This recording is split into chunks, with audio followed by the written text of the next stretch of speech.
All right. So, dear friends, just to remind you that The Promised Day Has Come by Shoghi Effendi was written in March of 1941 is when this came out. This is during some of the worst days of World War II. The period from March 1940 to 1941 was just awful. It's when France fell, the evacuation of the British troops at the British Army at Dunkirk, the Battle of Britain, the Blitz, the Allied arming bombing of Germany had begun, so they were taking it there. And then in the Pacific, we had already war with Japan. They were already in China and Mongolia and attacking other areas in the Pacific. So the world is on fire as he's writing this, and it's going to get much, much worse before it gets better.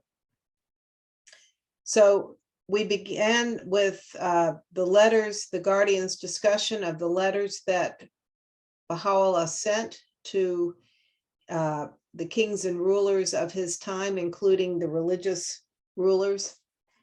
And now he's giving us a very interesting history lesson as to what happened to the recipients of those letters. And I think during this period where there was no hope, he's trying to show that the hand of God is involved in the great events of history, and that God is a just God who metes out reward and punishment to those who support him and those who turn away and particularly persecute his faith. And I think that Nirzuddin Shah tonight is one of the prime examples of this punishment. Although it's very interesting, at one point, Baha'u'llah was asked in the latter years of his life, why had this particular Shah been given a long rule, a long period to reign? And he said it was God's mercy to him because of the assassination attempt by the misguided Badis. For the rest of his life, he had some injuries that always plagued him because of that assassination attempt, which of course set in motion the Holocaust against the Baha'i community there and Baha'u'llah's imprisonment in the Sea of Chal. But because he did suffer as a result of that assassination attempt, God granted the Shah a long life, according to Baha'u'llah.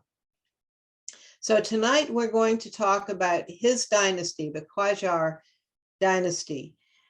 And Nirzuddin Shah was the recipient of the letter to that dynasty from Baha'u'llah. So he will be the primary focus of this discussion. But Baha'u'llah doesn't let anybody off the hook in terms of that dynasty. And neither does the Guardian, who goes into the 20th century and what happened during the early years of the 20th century. This is getting close to the end of his discussion on the secular rulers, the kings who were addressed by Baha'u'llah. We have a few other sections, shorter sections, which hopefully we'll get through tonight on that. And then he has a very long section of this book devoted to the religious rulers and what happened to Islam and Christianity as a result of the coming of Baha'u'llah.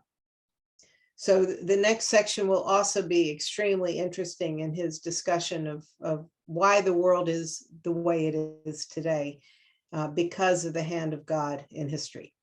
So I'm going to read this first paragraph just to get us started.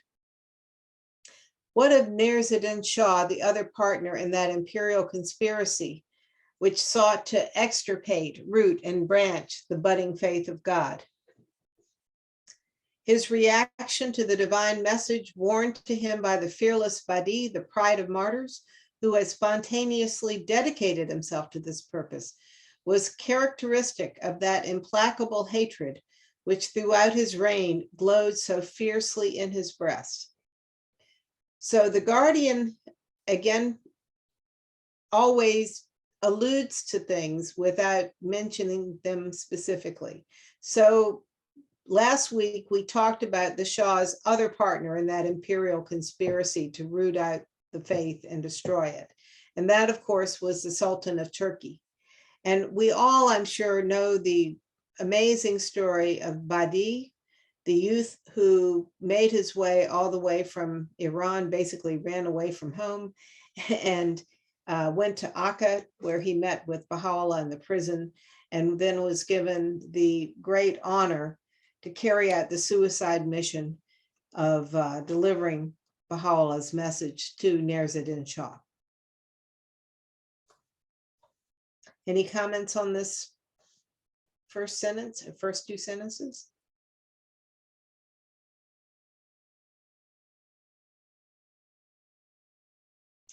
So here is a picture of the Shah, Nurseddin Shah, in his early years as monarch. He went to the throne at a young age. His father died only in his 40s, so he was in his late teens, early 20s when he became Shah. And you see him positioning himself like a dude. How cool he is, right?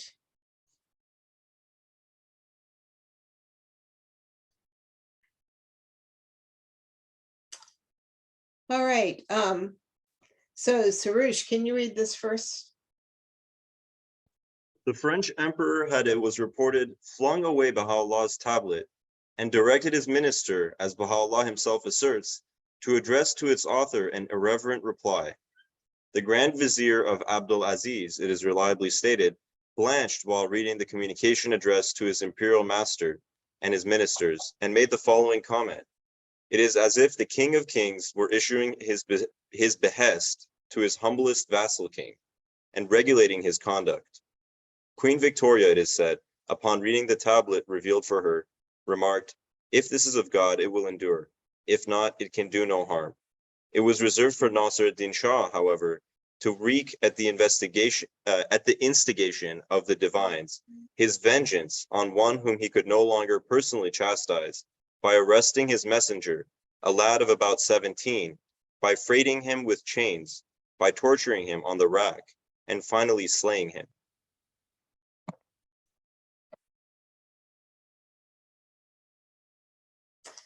Remember, friends, that these are the only 3 recipients that we have any idea of what the response was. In each case, careful pains were taken to get these messages to make sure that they actually got to the Shah and the Queen and the Tsar and the Pope and so forth by using envoys from those countries to deliver them. But these are the only reports we have of their reactions. I have a comment. I think, if I'm not mistaken, if I'm remembering correctly, that Nasr ad-Din Shah means, or his name means, helper of religion, which is intensely ironic. But in a way, he is like helping Islam, I guess. But I feel like there's some kind of irony, kind of like how we talked about Pope Pius IX, you know, it, out of all numbers, it was Pope Pius IX that received one of the tablets. But yeah, I'm pretty sure his name means something along the lines of helper of religion, which is funny. That's a good point. And it's interesting, his father, who he was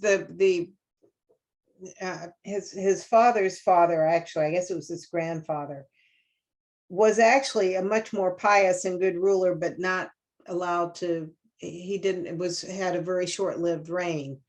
But Nasr ad-Din Shah made a special religious pilgrimage to Karbala and Najaf while he was Shah in the 1870s, which of course are the two holy places for Shia Muslims, aside from Mecca and Medina. So he tried to have the appearance of being a pious Shia Muslim by doing those pilgrimages. But very good point. All right, so Katya, can you read this, please? Sure. To this despotic sovereign, Baha'u'llah, who denounced him as the prince of oppressors, and as one who would soon be made an object lesson for the world, had written, "Look upon this youth, O king, with the eyes of justice. Judge thou, then, with truth discerning what hath befallen him. Of a verity, God hath made thee his shadow amongst men, and the sign of his power unto all that dwell on earth." And again, "O king, wert thou to incline thine ears unto the shrill of the pen of glory, and the cooing of the dove of eternity, thou wouldst attain unto a station from which thou wouldst behold in the world of being naught save the effulgence of the adored one, and wouldst regard thy sovereignty as the most contemptible of thy possessions, abandoning it to whosoever might desire it, and setting thy face toward the horizon aglow with the light of his countenance." And again, "We fain would hope, however, that His Majesty the Shah will himself examine these matters and bring hope to the hearts. That which we have submitted to thee is indeed for thine highest good." Thank you. We'll come back to this in a second. Justin, can you read this, please? If you're there. Sure. This hope, however, was to remain unfulfilled. It was indeed shadowed by a reign which had been inaugurated by the execution of the Bab and the imprisonment of Baha'u'llah in the Siachal of Tehran by a sovereign who had repeatedly instigated Baha'u'llah's successive banishment, and by the dynasty that had been sullied by the slaughter of no less than 20,000 of his followers. The Shah's dramatic assassination, the ignoble rule of that last sovereign of the House of Qajar, and the extinction of that dynasty were signal to instance of the divine retribution which these horrid atrocities have provoked. So think about this for a minute. Nerz-e-Din Shah, who was still probably a teenager at the time, was the crown prince. He presided over one of the trials of the Bab. So he had the opportunity to firsthand encounter the Bab and hear him during his trial in Tabriz. And then he became Shah in 1848, so the last 2 years of the Bab's life. And he did nothing to stand in the way of the Bab's execution. History has given the condemned his Grand Vizier, his prime minister, for being the one primarily responsible for giving the go-ahead of the Bab's execution. But as crown prince, this Shah sat in on the trial of the Bab in Tabriz, met the Bab, saw him with his own eyes, heard him with his own ears, and did nothing to prevent that execution. So clearly he was in favor of it. And after the attempt on his life, he's the one who unleashed the fury of the clergy and army of Iran, leading to the slaughter of 20,000 Babis and the imprisonment of Baha'u'llah in the Siachal. And apparently the Shah's mother was so incensed because of the assassination attempt by the Babis that she in particular tried to get Baha'u'llah executed. as a form of revenge for what had happened to her son.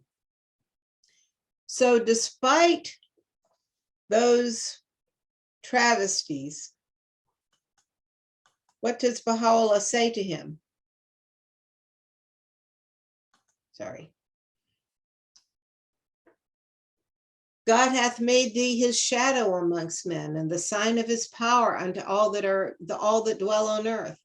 Wert thou to incline thine ears unto the shrill of the pen of glory and the cooing of the dove of eternity, thou wast attained unto a station from which thou wast behold in the world of being naught save the effulgence of the adored one, and would regard thy sovereignty as the most contemptible of thy possessions, abandoning it to whosoever might desire it, and setting thy face toward the horizon aglow with the light of his countenance. That which we have submitted to thee is indeed for thine highest good. He still is given the chance by Baha'u'llah to redeem himself. I mean, this is the sovereign responsible for the execution of the Bab, and had put Baha'u'llah in the Sea of Chal, yet years later, Baha'u'llah still gives the Shah a chance to redeem himself. There's hope for all of us, right? And then here toward the end, the Guardian is giving us a foretaste of what will happen, which he discusses in more detail. All right, Imam, can you read this, please? This hope, the Qajars, members of the alien Turkey, Wait a minute, let's see. Okay, sorry. Oh, here, all right, thank you. I'm looking at a screen where I see the next one coming up, so, all right, thank you. Okay. oh, this one. Okay. Yeah, you got the right one, okay. The Qajars, members of the alien Turkmen tribe, had indeed usurped the Persian throne. Agha Muhammad Khan, the Inuch Shah and founder of the dynasty, was such an atrocious, avaricious, bloodthirsty tyrant that the memory of no Persian is so detested and universally execrated as his memory. The record of his reign and that of his immediate successors is one of vandalism, of internal warfare, of Recalcitrant. recalcitrant and rebellious chieftains, of brigandage and medieval oppression, whilst the annals of the reigns of the later Qajars are marked by the stagnation of the nation, the illiteracy of the people, the corruption and incompetence of the government, scandalous intrigues of the decadence of the princes, the irresponsibility and extravagance of the sovereign, and his abject superservience to a notoriously degraded clerical order. So the Guardian is saying that Nasruddin Shah's ancestors, this whole dynasty of Shahs, were bad news. You know, at the beginning of almost every dynasty, you find a warlord. You know, if you trace back every king's ancestors to when that particular dynasty started, you find a warlord. And the Qajars who took over Iran were not Persians. They were Turkomans. And in fact, it was only part of the Turkoman tribe, the Qajars. They were a subgroup, a chieftain. Agha Muhammad Khan was a chieftain. The eunuch Shah. Do you know what a eunuch is? I had to look it up, and it means someone who has been castrated. Exactly. Now, why would someone be castrated? I'm not sure. I'm not sure why they do it actually, but I know like obviously they were not able to continue their lineage. So like yeah, I know the Exactly. first of the dynasty, like I'm not sure what Yeah. happened after that, where the family tree goes.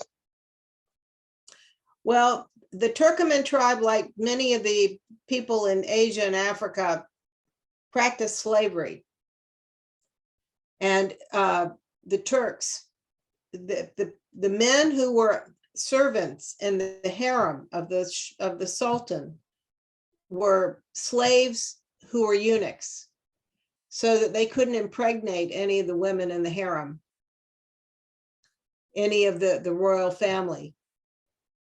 So the fact he was a eunuch meant that at some point he probably had been enslaved as a young man, and made so that he couldn't impregnate the women that he was around, that he wasn't supposed to be procreating with because of his lowly position. Manucher Khan, the governor of Isfahan, who became a great assistant to the Bab, was a eunuch. He'd been, as a child, taken as a slave and put into civil service and the military, but he was made a eunuch. So this man is a eunuch. The Turkoman tribe, even after the Qajars were running things and Aga Muhammad Khan took over, began to conquer Iran in the late 1700s, they still did raids on towns in Iran and took many Persians as slaves. So these people were bad news. And Aga Muhammad Khan was definitely a warlord, atrocious, avarice, bloodthirsty tyrant. And so his reign was one of vandalism, internal warfare, of recalcitrant and rebellious chieftains. So people tried to get out from under him, and brigandage, which means there were thieves all over the place, and medieval oppression. And it didn't get any better with his successors. He of course, couldn't have children, so it was his nephew who then becomes the next Shah. And they were just absolutely corrupt. And all of the progress that Iran had been making up until that point went backwards under this dynasty.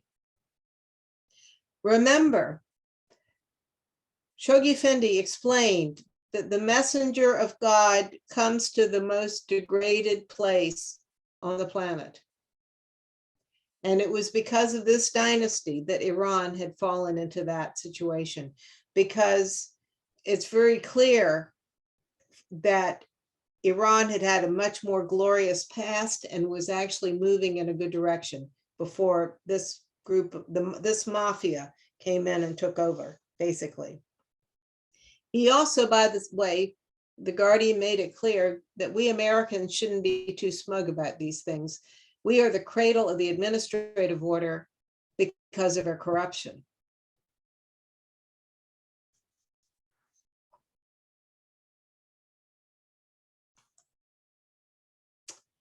Okay, let's see. Carmela, can you read this, please? Yeah, I can read it. One moment. I'm going to close my door because it's Sure.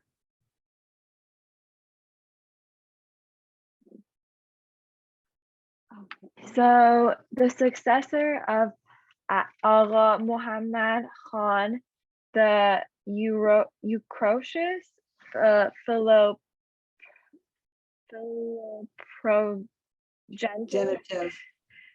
philoprogenitive faith, Ali Shah, the so-called Darius of the age, was a vain and arrogant and unscrupulous miser, notorious for the enormous number of his wives and concubines, numbering above 1,000, his incalculable progeny, and the disasters which his rule brought upon his country.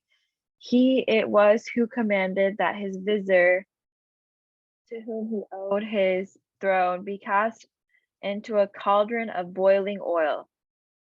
As to his successor, the bigoted Muhammad Shah, one of his earliest acts, definitely condemned by the pen of Baha'u'llah, was the order to strangle his first minister, the illustrious Chaim Machaim, immortalized by the same pen as the prince of the city of statesmanship and excuse me, literary accomplishment, and to have him replaced by that low-bred consummate scoundrel, Haji Mirza Akazi, who brought the country to the verge of bankruptcy and revolution. It was this same Shah who refused to interview the Bab and imprisoned him in Azerbaijan, and who at the age of 40 was afflicted by a compilation of maladies to which he succumbed, hastening the doom forecast in these words of the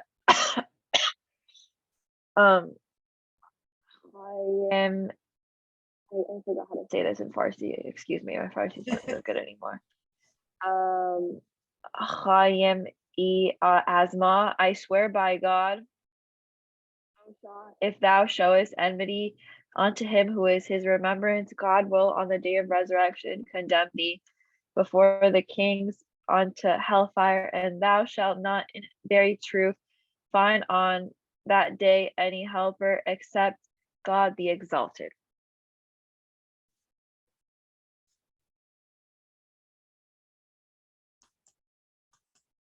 Oops. Here's a picture of Muhammad Shah. So when Fatih Shah, the Iraxias philoprogenitive, means those two words are nice ways of saying he was really into having sex with his wives. So it goes on to say he was notorious for the enormous number of his wives and concubines, and numbering above 1,000, his incalculable progeny, and the disasters which his rule brought about upon his country. So you have 1,000 princelings running all over the countryside saying, my daddy is the Shah. This, of course, created tremendous problems. I mean, the British were worried about the fact that Queen Victoria had so many kids, and hers were, I think she had what, 8 kids, 7, 8 kids, but 1,000 kids with this huge number of wives and concubines, more than 1,000 kids. You know, it's a wonder this Shah had time for anything else, frankly. And so it's also part of history that when Fatih Ali Shah was, it was not for sure that he would become the Shah. There were other people in the dynasty who also had a claim to the throne. And so the fact that he had his vizier thrown into a cauldron of boiling oil is total ingratitude, because it was that vizier who stepped in and made sure that he became Shah rather than some of his relatives. So he actually owed that man his throne.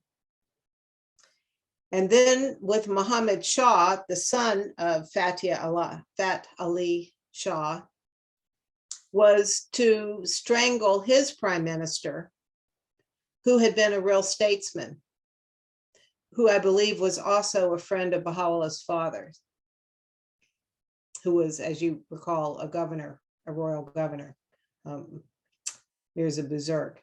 So, I mean, these Shahs, 2 in a row, kill off their top political aide, the one who's really running the country, and replace them with people who don't know what the heck they're doing, or who are scoundrels, as in the case of Agassi. Haji Mirza Agassi is the one that we today consider to be the person most responsible for the execution of the Bab. You remember that the Shah, Muhammad Shah, at first agreed to interview the Bab. And so Manacher Khan was sending him from Isfahan to Tehran, but Agassi didn't want him to interview the Bab because he was afraid that Agassi was afraid he would lose his influence with the Shah if the Shah was taken under the spell of the Bab. And so Agassi sent troops to intercept the Bab before he got to Tehran and redirect him to Azerbaijan. But Agassi could not have done this without at least some complicit acceptance of this scheme on the part of the Shah. So Muhammad Shah is short-lived. He only lives to about the age of 40. And he had been forewarned that if he showed enmity unto the Bab, that he would be condemned on the day when he would meet his maker. So this is Muhammad Shah. And now we come to his son, Mirzadin Shah. Shaheen, can you read this, please? Yes, definitely. Nasruddin Shah, a selfish, capricious, imperious monarch, succeeded to the throne and, for half a century, was destined to remain the sole arbiter of the fortunes of his hapless country. A disastrous obscurantism, a chaotic administration in the provinces, the disorganization of the finances of the realm, the intrigues, the vindictiveness, and profligacy of the pampered and greedy courtiers who buzzed and swarmed round his throne, his own despotism, which, but for the restraining fear of European public opinion and the desire to be thought well of in the capitals of the West, would have been more cruel and savage, were the distinguishing features of the bloody reign of one who styled himself, quote, footpath of heaven, and, quote, asylum of the universe. A triple darkness of chaos, bankruptcy, and oppression enveloped the country. His own assassination was the first portent of the revolution, which was to restrict the prerogatives of his son and successor, depose the last two monarchs of the House of Qajar, and extinguish their dynasty. On the eve of his jubilee, which was to inaugurate a new era, and the celebration of which had been elaborately prepared, he fell in the shrine of Shah Abdul Azim, a victim to an assassin's pistol, his dead body driven back to his capital, propped up in the royal carriage in front of his Grand Vizier, in order to defer the news of his murder. We'll come back to that in a minute. Let's That's see. not me with the dog barking. No. We are helping my sister-in-law who was in an automobile accident. She's staying with us to recover, and she brought her dog with her. So anyway. Sorry to hear that. Anyway, Yeah. actually, that was a good time that they were barking because of the barking of dogs could be heard on every side. Correct. He's a Sheltie, so he likes to talk. Wow. So Sarush, can you read this, please? Sure. It was whispered, writes an eyewitness of both the ceremony and the assassination, that the day of the Shah's celebration was to be the greatest in the history of Persia. Prisoners were to be released without condition, and a general amnesty was to be proclaimed. Peasants were promised exemption from taxes for at least 2 years. The poor were to be fed for months. Ministers and officials were already intriguing for honors and pension from the Shah. Shrines and sacred places were to open their gates to all wayfarers and pilgrims, and the Sayyids and Mullahs were taking cough medicine to clear their throats to sing and chant the praises of the Shah in all the pulpits. The mosques were swept and prepared for general meetings and public prayers in behalf of the sovereign. Sacred fountains were enlarged to hold more holy water, and the rightful authorities had foreseen that many miracles might take place on the day of the Jubilee with the aid of these fountains. The Shah had declared that he would renounce his prerogatives as despot and proclaim himself the majestic father of all the Persians. The city authority was to relax its vigilant watch. No record was to be kept of the strangers who flocked to the caravanserais, and the population was to be left free to wander the streets during the whole night.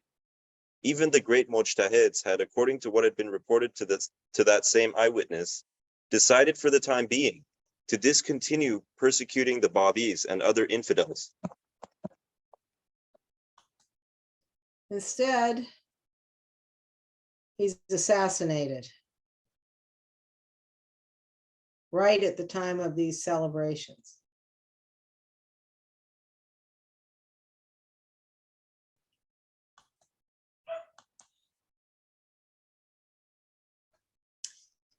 Nurseddin Shah is similar to the Sultan in that he made 2 trips to Western Europe.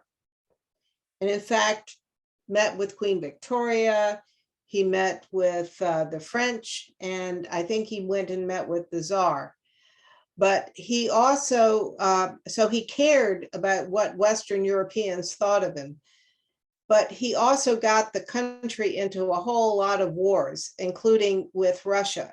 And every time the Russians were willing to negotiate and leave Iran alone, he would be advised to go forward with the war anyway. And so he kept losing more and more Iranian territory to the Russians. At this point, just as Turkey was called the sick man of Europe, the powers in Europe figured that Iran is getting pretty shaky too. And Russia in particular was very interested in gaining a lot of Iranian territory. So Russia and England and France are sort of competing to see who's going to take over the pickings as Iran starts falling apart. And he was a disaster. He was just an absolute disaster, even though he had gone to Europe and was interested in some of the modern changes that were happening in the West. And he also, as it said, cared about European public opinion. And that probably kept him from being worse than he was. Remember, there is no legislature. There is nothing to stop the Shah. He is still an absolute monarch at this point. Although they had toyed with the idea of having a constitution. Let's see, Katya, can you read this, please? Thus fell the one whose reign will remain forever associated with the most heinous crime in history, the martyrdom of that one whom the supreme manifestation of God proclaimed to be, the point round whom the realities of the prophets and messengers revolve. In a tablet in which the pen of Baha'u'llah condemns him, we read, among them, the kings of the earth, is the king of Persia, who suspended him who is the temple of the cause in the air, and put him to death with such cruelty that all created things and the inmates of paradise and the concourse on high wept for him. He slew, moreover, some of our kindred, and plundered our property, and made our family captives in the hands of the oppressors. Once and again he imprisoned me. By God, the true one, none can reckon the things which befell me in prison, save God, the Reckoner, the Omniscient, the Almighty. Subsequently, he banished me and my family from my country, whereupon we arrived in Iraq in evident sorrow. We tarried there until the time when the king of Rum, the Sultan of Turkey, arose against us and summoned us unto the seat of his sovereignty. When we reached it, there flowed over us that whereat the king of Persia rejoiced. Later, we entered this prison, wherein the hands of our loved ones were torn from the hem of our robe. In such a manner hath he dealt with us. Sorry, friends, I had my 2-year-old grandson play with a timer in the kitchen earlier today, and I see it just now went off. So, think about it. At the very beginning here,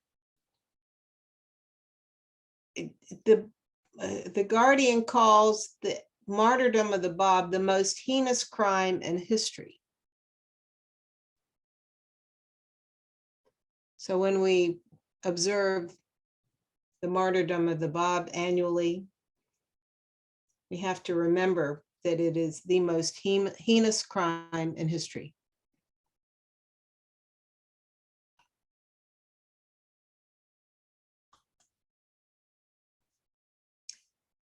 Justin, can you get this, please?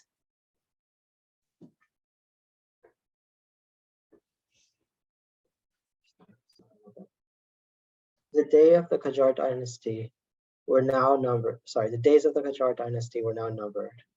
The torpor of national consciousness had vanished.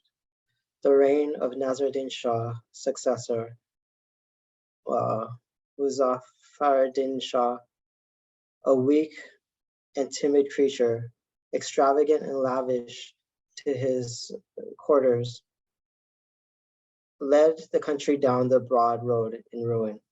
The moment in favor of a constitution, limiting the sovereign's prerogatives, gathered force and culminated in the signature of the contribution of the dying Shah, who expired a few days later.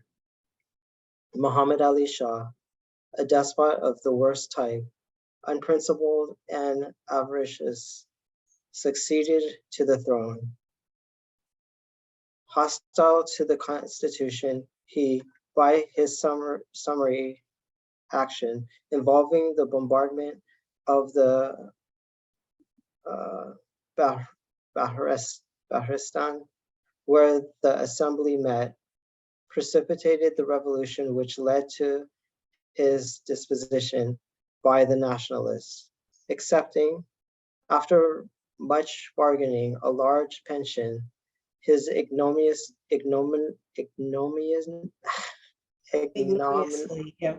Yeah, go ahead. Withdrew from Russia. So the next two were disasters. After Nasruddin Shah, people who had half a brain were sick of the Shah, and his children didn't, and grandchildren didn't look like they were going to be much better. And so after this ruinous 100 years, there was a movement afoot to have a constitution. Now remember, there were Persians who were going to the West to get educations. In fact, Nasruddin Shah actually encouraged that. And in 1848 was, of course, the year of revolution throughout Western Europe, where in a number of countries there were uprisings to start having at least national assemblies and some greater vote and democracy in the countries of Western Europe. So, but this is 40 years later. So the ideas that are bubbling up in the West of having constitutional governments with elected assemblies have percolated in Iran. And after all of this corruption and bad government, total incompetence and corruption, people had had enough and they wanted to try democracy. So they are able to do so under the successor to Nasruddin Shah, because he is so weak and timid, and he's only interested in his lavish lifestyle. When he dies after only a few years, the next one, Muhammad Ali Shah, who wants to be an absolute monarch, has no scruples, and is greedy. He has the army bomb the building where the government is meeting, where the elected assembly is meeting, which precipitated a revolution, leading to his being forced to give up the throne. By the way, in the very beginning, Abdul-Baha was actually encouraging some Baha'is to get involved with these elections and to be elected to the assembly. But as things started going south, he changed his mind about that and then ordered the Baha'is in Iran to not become involved with it.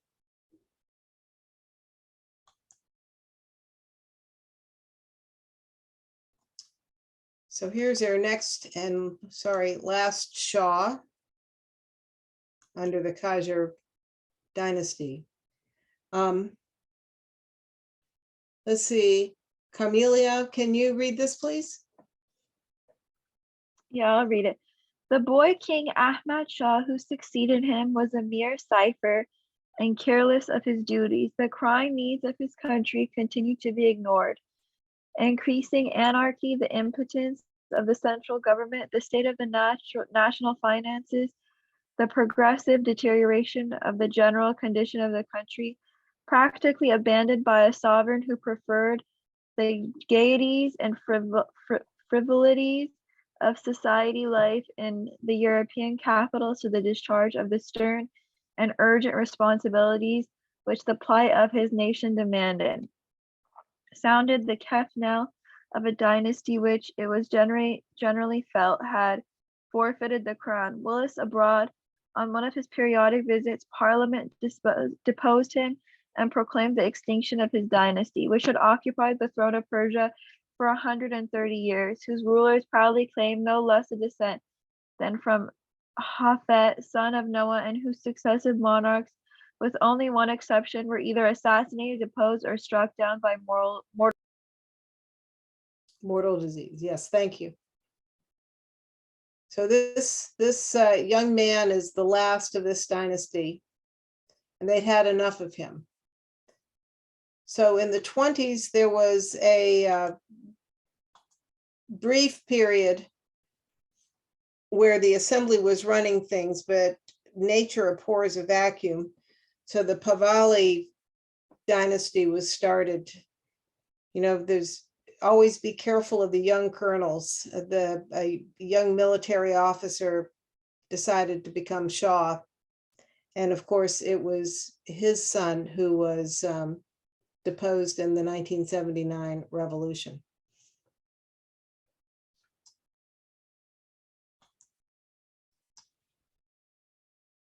Shaheen, can you read this, please? Their myriad progeny, a veritable beehive of princelings, a race of royal drones, were both a disgrace and a menace to their countrymen.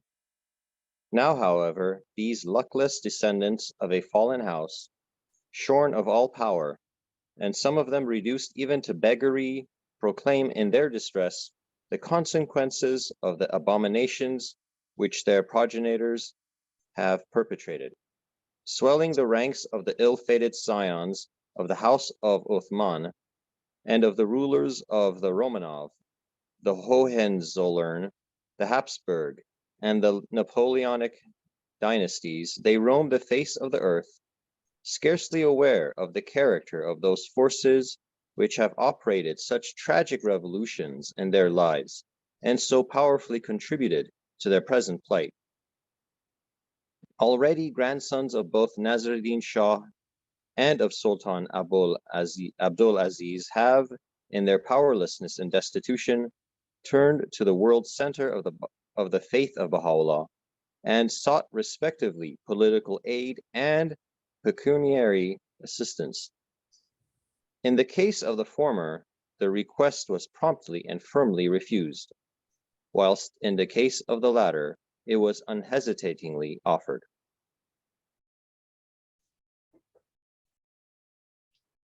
So just to remind you, the Uthman was the dynasty of the Sultan of Turkey. The Romanovs are the Tsars, the Hohenzollern are the Germans, the Habsburg are the Austrians, and then Napoleonic is the French. All those dynasties were gone by the end of World War I. Any thoughts on this brief romp through 19th century Iranian history? I just thought like this would be helpful while studying the Dawnbreakers, because I remember like a couple of years ago I was trying to study the Dawnbreakers in a group, and I was constantly wondering like which Shah comes next, which Shah is this, because I don't know if it named which Shah was like in power at the time, like Right. in each chapter. So I think, this is a good like outline to know like the order of the dynasty. Today, trying to do some background reading, I found that in Baha'u'llah, King of Glory, Balyuzi in the appendices has a lengthy article about Nerz-ed-Din Shah and his predecessors and his reign and what happened. And it also quotes a lot of firsthand sources of people who wrote about the terrible situation in Iran and who met the Shahs in these cases and their evaluations of them. Some were foreign diplomats and so forth who sent back reports about this. So if you're interested in reading more than just these 4 or 5 pages of Shoghi Effendi, which gives a very good summary and certainly a conclusive summary in terms of the evaluation of these men, Balyuzi's book has a lot of information. His earlier books on Abdul Baha and the Bab also have some of this information, but Baha'u'llah, King of Glory has a nice article in its appendices. Any more thoughts on the Shah before we move on?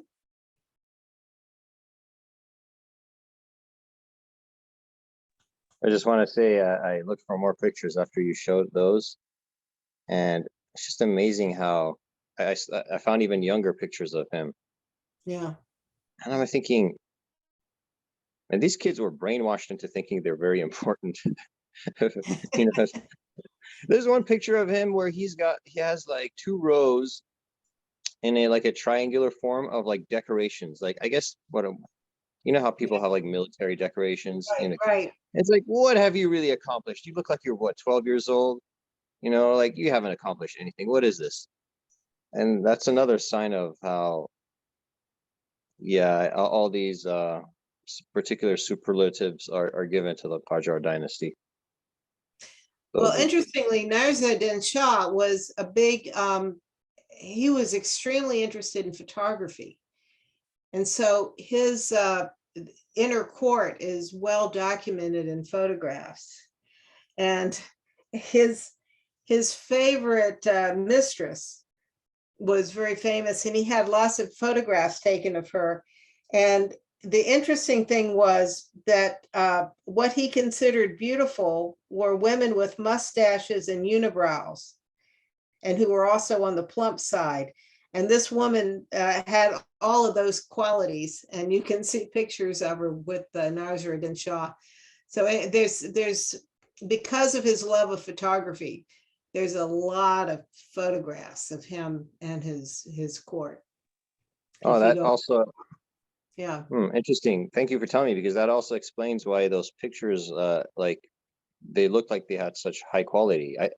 He must have really, spent good money on making sure that the plates that and the cameras that he got, and also the darkroom setup was spot on.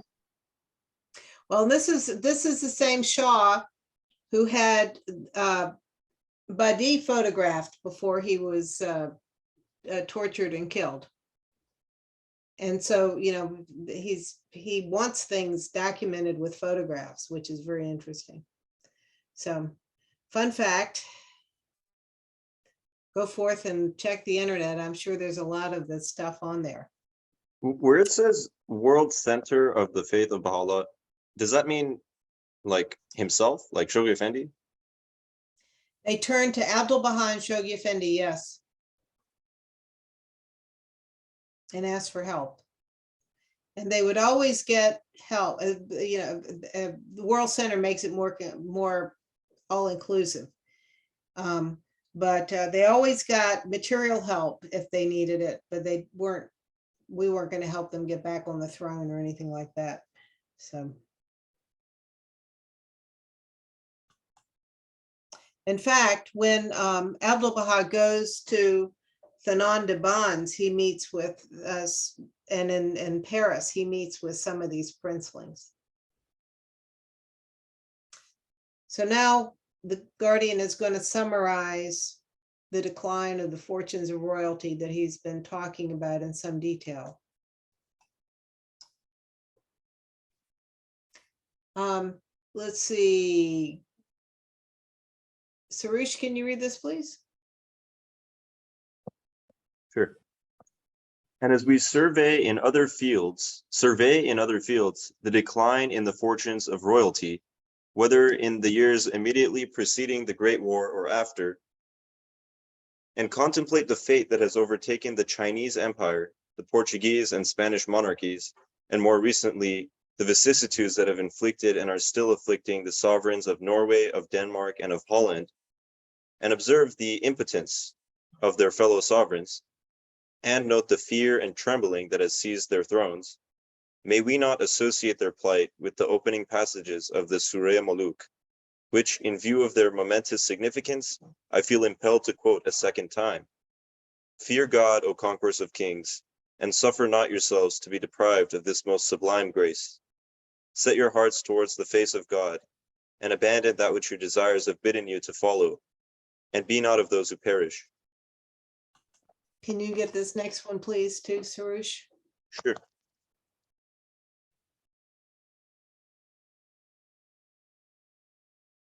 Okay. Ye examined not the Bab's cause, when so to do had been better for you than all that the sun shineth upon, could ye but perceive it. Beware that ye be not careless henceforth, as ye have been careless aforetime. My face hath come forth from the veils, and shed its radiance upon all that is in heaven and on earth, and yet ye turn not towards him.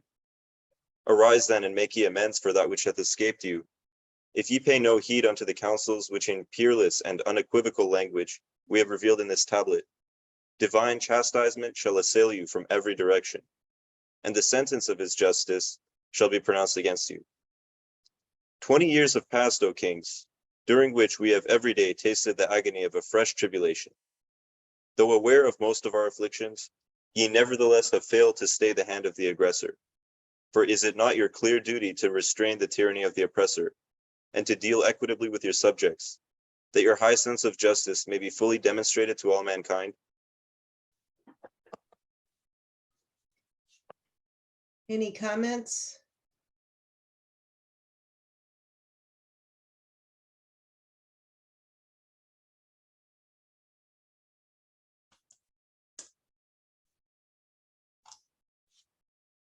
Even though the Chinese, Portuguese, and Spanish monarchies were not addressed by Baha'u'llah, they have also fallen since, well, the Spanish is tottering, since the end of World War I.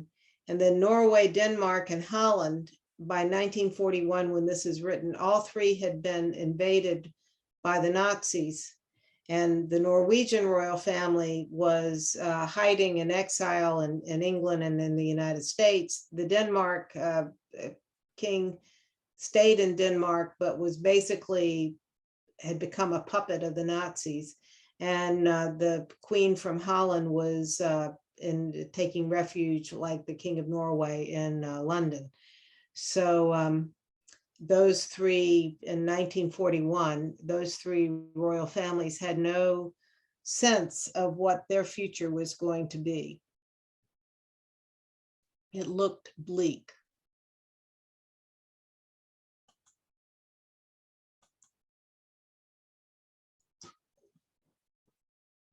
Katia, can you read this, please?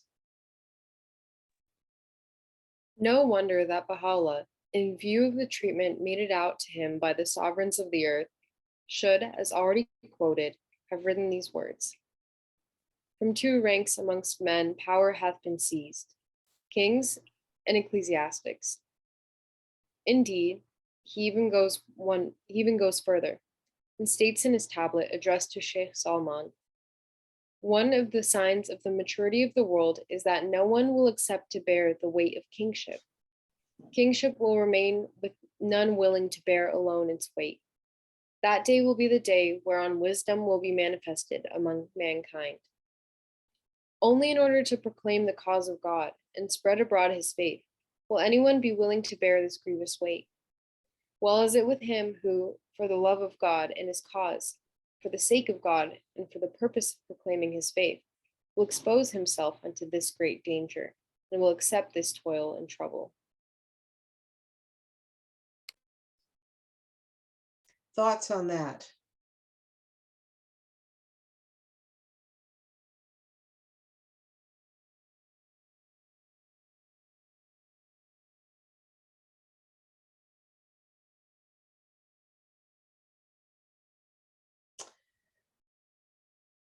It seems to me that we're already starting to see, as the world is becoming a little bit more mature, more and more people refusing to accept the weight of kingship. There are fewer and fewer qualified people willing to take on being members of parliaments and Congress, to be president or prime minister. They don't want that responsibility. In fact, the first Baha'i king, the king of Samoa, he was not from a royal family. It's an elected position, but it's a lifetime elected position.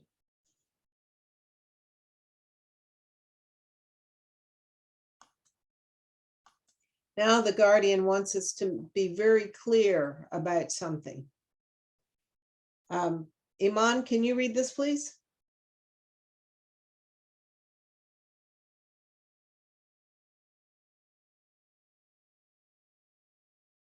Imam, can you read this? Yes. Sorry. Let Yeah. alone, however, mistake or unwittingly misrepresent the purpose of Baha'u'llah. Severe as has been his condemnation pronounced against those sovereigns persecuted him, and whoever strict the censor expressed collectively against those who failed signally in their clear duty to investigate the truth of his faith and to restrain the hand of the wrongdoer. His teachings embody no principle that can in any way be construed as a repudiation or even a disparagement, however veiled, of the institution of kingship. The catastrophic fall and the extinction of the dynasties and empires of those monarchs whose disastrous end he particularly prophesied, and the declining fortunes of the sovereigns of his own generation, whom he generally reproved, both constituting a passing phase of the evolution of the faith, should in no wise be confounded with the future position of that institution. Is this surprising to you?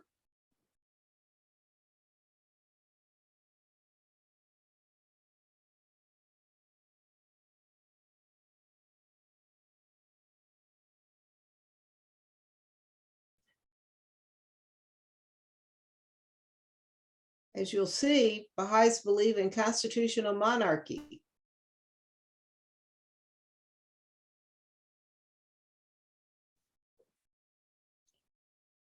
His reproofs of those monarchs from his own time constituted a passing phase in the evolution of the faith, from no lesser a pen than Shoghi Effendi. I'm actually curious to know if it would be a type of monarchy like the king of Samoa, how he was elected for life, or if it would be that it would be through lineages. Or maybe it would be an election of people of a particular lineage. I really don't know. That would be interesting to find out. I think that we don't get too much more than what's here.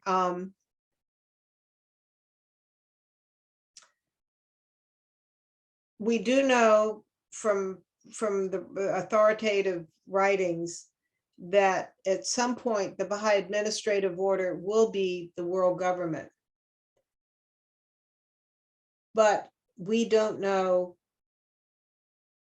in the interim what's going to happen with the kings and whether the hereditary kingship how that will evolve and change. The Guardian goes a little bit further into this. Let's see. So Shaheen, can you read this next slide, please? Indeed, if we delve into the writings of the author of the Baha'i faith, we cannot fail to discover unnumbered passages in which In terms that none can misrepresent, the principle of kingship is eulogized, the rank and conduct of just and fair-minded kings is extolled, the rise of monarchs, ruling with justice and even professing his faith, is envisaged, and the solemn duty to arise and ensure the triumph of the Baha'i sovereigns is inculcated. To conclude, from the above quoted words addressed by Baha'u'llah to the monarchs of the earth, to infer from the recital of the woeful disasters that have overtaken so many of them, that his followers either advocate or anticipate the definite extinction of the institution of kingship would indeed be tantamount to a distortion of his teaching.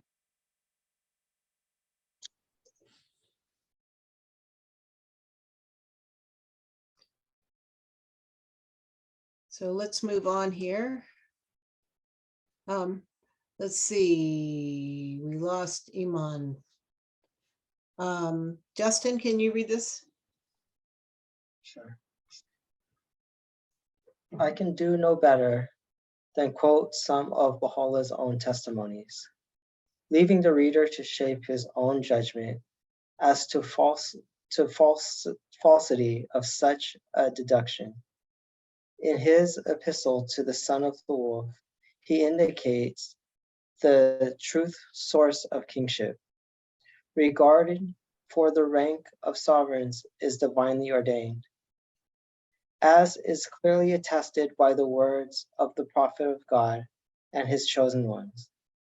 He who is the Spirit, Jesus, may peace be upon him, was asked, O Spirit of God, is it lawful to give tribute to Caesar or not? And he made reply, Yea, render to Caesar the things that are Caesar's, and to God the things that are God's. He forbade it not.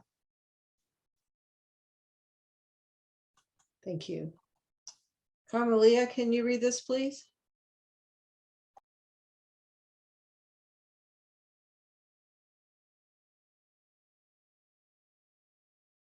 If you're there. We'll come back.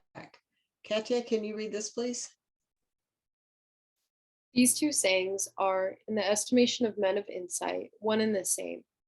For if that which belonged to Caesar had not come from God, he would have forbidden it. And likewise in the sacred verse, obey God and obey the apostle, and those among you invested with authority. By those invested with authority is meant primarily and more especially the imams. The blessings of God rest upon them. They verily are the manifestations of the power of God and the sources of his authority, and the repositories of his knowledge, and the daysprings of his commandments. Secondarily, these words refer unto the kings and rulers, those through the brightness of whose justice the horizons of the world are resplendent and luminous.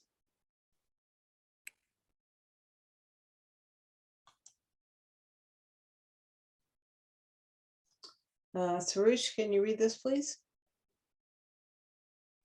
Sure. I also had a quick question. I don't know if it's Sure. silly or not, but does this apply to queens too? Because at some point, it said monarchs, or Baha'u'llah wrote monarchs, kings and monarchs.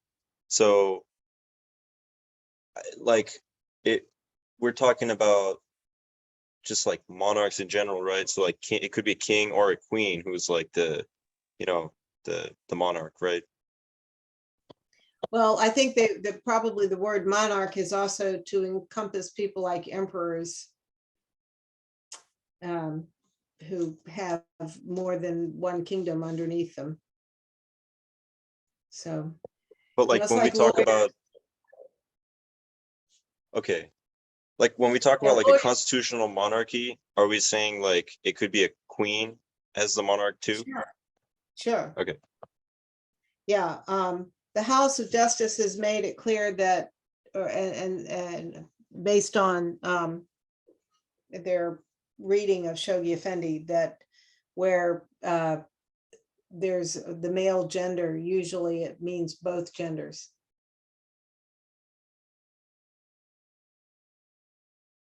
but a good question. Shaheen, can you get this next one, please?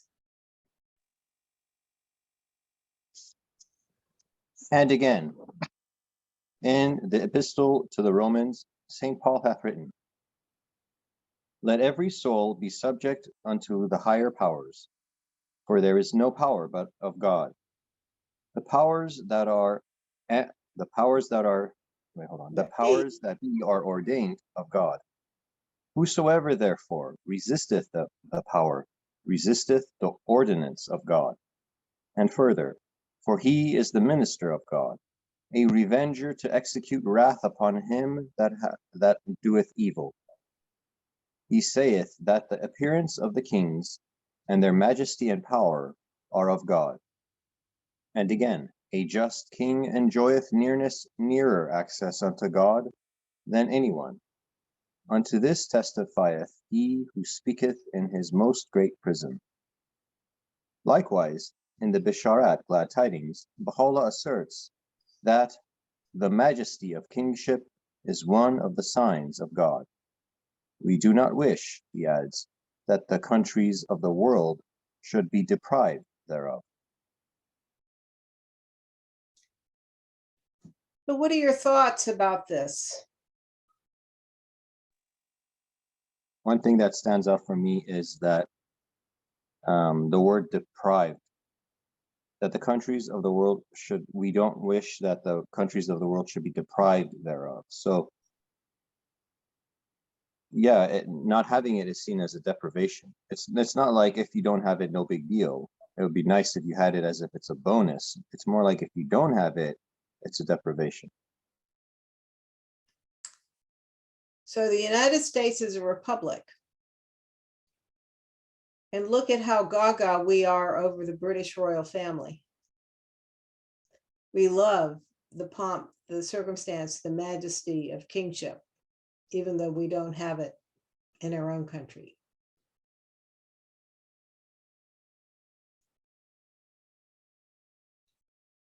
How can you understand majesty if you don't have some sort of physical embodiment of kingship? I've also noticed personally that from my so my sister lives in Texas and I live in California, and there's a big difference in mentality of Texans in the sense of that they have a lot of state pride. They love their state, and it's actually in a healthy degree because they actually help keep their state clean. Like California, you hardly ever see the California flag anywhere, but in Texas, everywhere has this flag of the United States, and beneath that you have the flag of Texas. And it doesn't matter if it's a public or private place. It's pretty much, it's everywhere. And there's a saying, don't mess with Texas. And they say that in terms of like, not littering on the highways, Right, And right. everywhere I go in California, in any road, I just so much litter, even though we have these adopt a highway programs, and whatnot, but, and $1,000 fine, but in Texas, things are cleaner. People don't even want to spit gum on the ground. They take pride in their state. And I think that that's a wonderful thing. And I wish that people would not confuse patriotism with nationalism, right? Right.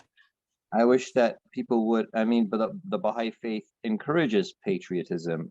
It condemns nationalism. And so even on a state level, you could be proud of your state, and on your city level, you could be proud to live in your city, and so to wish it well, and to be not only a well wisher of your city, but to actually be actively engaged in all aspects of helping make your city better. Right. And that's also an extension, I think, of what kingship can bring. Right. Where people of England, they love Great Britain and they love the monarchs who represent Great Britain. So they are human embodiments of their country. The highest that we have is the American flag and the bald eagle, and that's it. So and the Well, monument, of course. We talk about American nationalism as being kind of like a state religion because it has symbols and rituals that go with it, like the Pledge of Allegiance and standing for the national anthem and so forth. And this is their way of not having a monarch. You know, it's, again, nature abhorring a vacuum. Our president is both head of state and also the chief executive. And many countries, for example, Israel, have both a president and a prime minister, one of whom is the symbolic head of the state, and the other is the one who actually does the day-to-day running of the government. And there's something to be said for having those two separated. Well, it's a fake separation. Yeah. Yeah, yeah. We've had presidents who do one very well and not the other one very well. Ronald Reagan was a great head of state. He was the one you wanted to give a talk at a state funeral or to meet with another head of state because he just embodied that majesty. George W. Bush, who stumbled over his words, was not someone who was at home in the head of state position. So anyway. I could see how that, yeah, that's an interesting point. I could see how, yeah, and sometimes the ability to do one is confused with the ability to the other, you know. Exactly. And unfortunately, American voting for presidency is pretty much like a, you know, high school vote, popularity vote. Exactly. People vote on who's the most charming. Right. And they're seduced by that. Yeah, it wasn't always that way, but television has made it that way, and social media. So, friends, I'd like, if possible, to finish this. I'm looking at the clock and to see if we can finish this section, which is about another page or so in the book. So with your indulgence, Katya, could I get you to read the next two slides, please? No problem. In the Kitab Agdas, he sets forth his purpose and eulogizes the king who will profess his faith. By the righteousness of God, it is not our wish to lay hands on your kingdoms. Our mission is to seize and possess the hearts of men. Upon them, the eyes of Baha are fastened. To this testifieth the kingdom of names, could ye but comprehend it. Whoso followeth his Lord will renounce the world and all that is therein. How much greater, then, must be the detachment of him whom holdeth so august a station.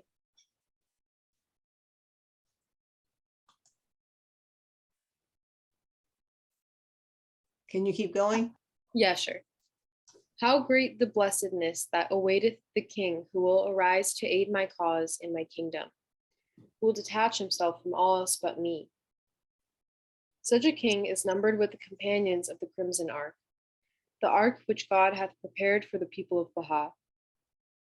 All must glorify his name, must reverence his station, and aid him to unlock the cities with the keys of my name. The omnipotent protector of all that inhabit the visible and invisible kingdoms. Such a king is the very eye of mankind, the luminous ornament on the brow of creation, the fountainhead of blessings unto the whole world. Offer up, O people of Baha, your substance, nay, your very lives, for his assistance.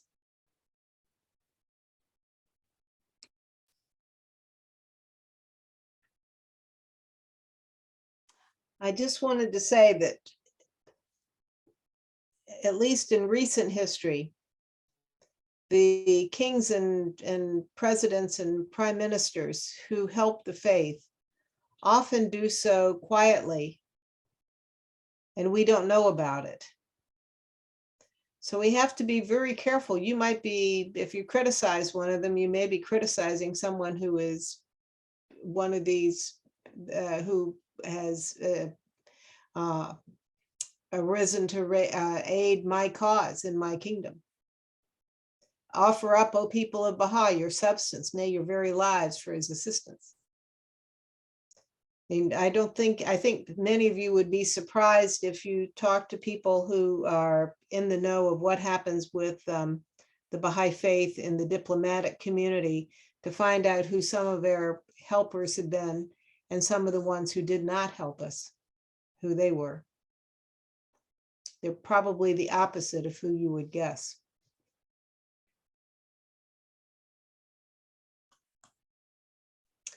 Imam, This doesn't have to be, it doesn't have to be a king, right? Like if it's a senator, when we have these resolutions that are passed.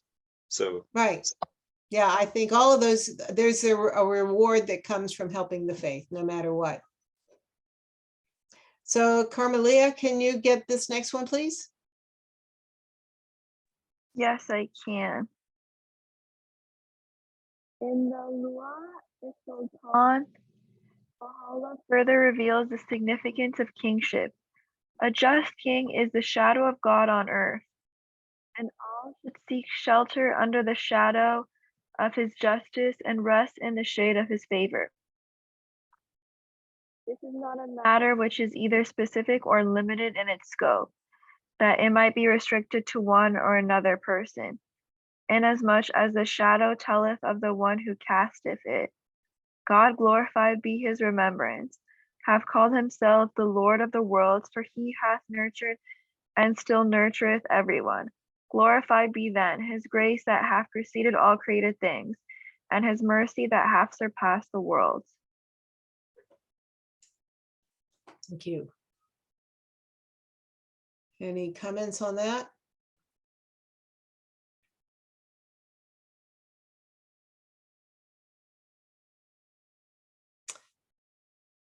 It's interesting that Baha'u'llah wants us to think about what the analogy of a shadow meaneth. The shadow telleth of the one who casteth it. So these just kings are showing us attributes of God.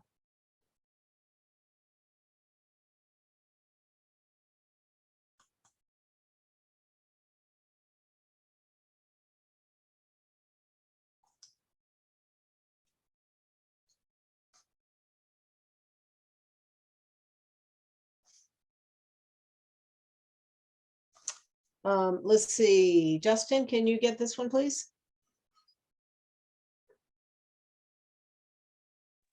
Yes. Oops. In one of his tablets, Baha'u'llah has also written, "The one true God, exalted be his glory, hath bestowed the government of the earth upon the kings. To none is given the right to act in any manner that would run counter to the considered views of them who are in authority. That which he hath reserved for himself are the cities of men's hearts, and of these the loved ones of him who is the sovereign truth are in this day as the keys." In the following passage, he expresses this wish: "We cherish the hope that one of the kings of the earth will, for the sake of God, arise for the triumph of this wronged, this oppressed people. Such a king will be eternally extolled and glorified. God hath prescribed unto this people the duty of aiding whosoever will aid them, and serving his best interest, and of demonstrating to him their abiding loyalty."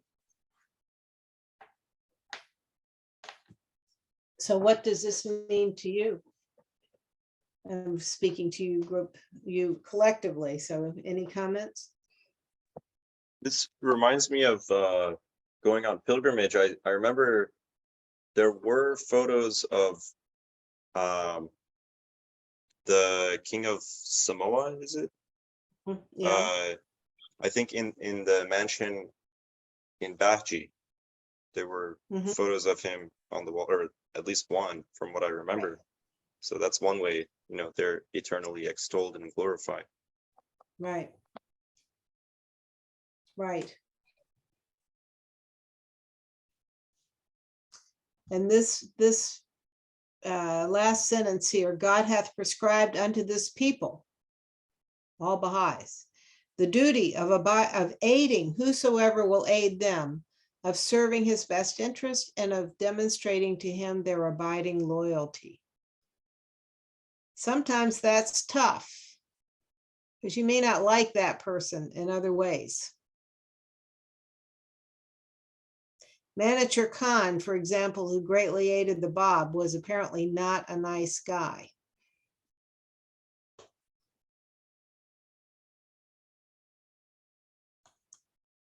What do you mean, not a nice guy? Well, he had a reputation for being ruthless and enforcing the rule of the Shah by whatever means it took to do it. So he But was he's a a very king. He has to enforce by whatever. well. No, Manager Khan was governor of Isfahan, made governor of Oh. Isfahan by the Shah, and apparently he got to that position because he took no prisoners, basically. He knew how to be Wait, no, tough. is he the guy that was like kind of older? I don't know if it was older, but he was like the Bob knew that his days were numbered. And so Yes. the Bob said, oh yeah, okay. Yeah, He yeah. said just the very idea of helping me is good enough. Yeah, yeah. He had the Bob living in his home actually and protected him. So he became a follower. Hey, Mom, can you get this one, please? Yes. In the Loher Rais, he actually and categorically prophesies the rise of such a king. Ere long will God raise up from among the kings one who will aid his loved ones. He verily encompasseth all things. He will instill it in the hearts of the love of his loved ones. This indeed is irrevocably decreed by one who is the Almighty be beneficent. And the Resvano ad, wherein the virtue of justice is exalted, he makes a parallel prediction. Ere long will God make manifest on earth kings who will recline on the couches of justice, and will rule amongst men even as they rule their own selves. They indeed are among the choicest of my creatures in the entire creation. And Shaheen, can you get this last one?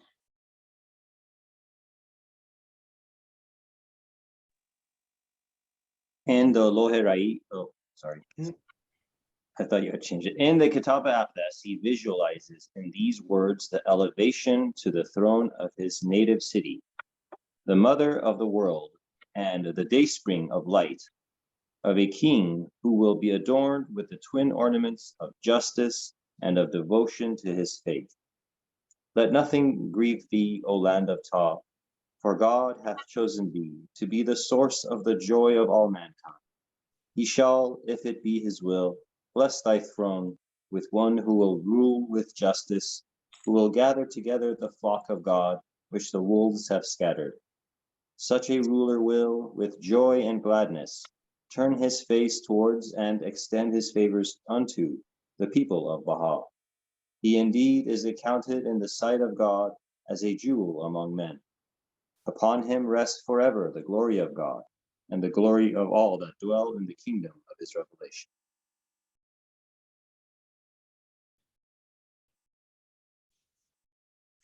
How interesting. That king, future ruler of Tehran, may not even be born yet, and yet Baha'u'llah is already talking about him and his high station.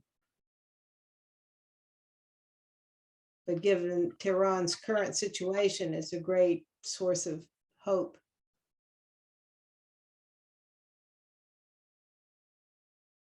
So any thoughts on what we've covered this evening? This is whole land of Ta. That means Tehran. Yeah, land of Ta is Tehran.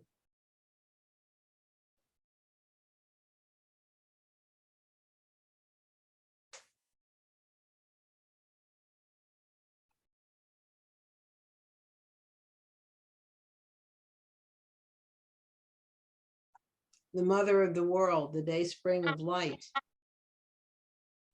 And someone told me that Baha'u'llah spells Tehran with a different letter, T. Farsi has like multiple letters for the same consonant. Mhm. I think in Tehran, in the normal Farsi, is spelled with a letter with the two dots, Mhm. and then in Baha'u'llah spelled it with a T that's more like the TH from Arabic. So when it says land of Ta, like the Ta is actually that, because it's the normal T is just Te. The other one is, the other T is Ta. So that's kind of interesting as well. When nobody really knows the history of that, Yeah, like why he did that. interesting.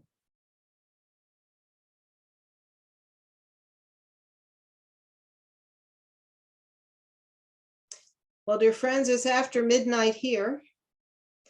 And next week we will start into the crumbling of religious orthodoxy, where we get the Guardian's evaluation of what's happened to Islam and Christianity because of the coming of Baha'u'llah. So I just find his analysis to be amazing. And I hope you're also enjoying it. Lots Thank to you so think much. about. My pleasure. Yeah, thank you so much. Thank you, Kathy. So have a good week. Thank you. And Carmelia, we were so happy to have you tonight. I hope you'll come back. Join Thank us. you. All right. Have a good one. All right. Have a good evening. Good night. Bye, everyone. Good night. Bye.